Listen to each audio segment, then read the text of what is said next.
Salam dəyərli izləyicilər, həmçinin bunu da qeyd edirik ki, 11-ci əsrin 50-ci illərində Səlcuqların və 13-cü əsrin 50-ci illərində Monqolların tarixi üçün ortaq cəhətdir.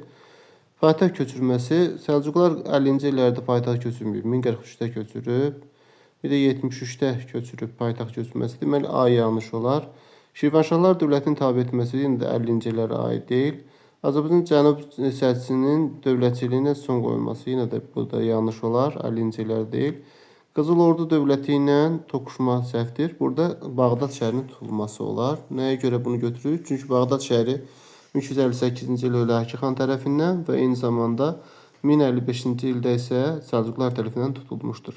Növbəti sualda qeyd edilir ki, Şah 1-ci Təhmasib və Şah 1-ci Abbasın fəaliyyəti üçün ortaq cəhət. Osmanlı ordusunun məğlub edilməsi, bəli, hər ikisinə aiddir.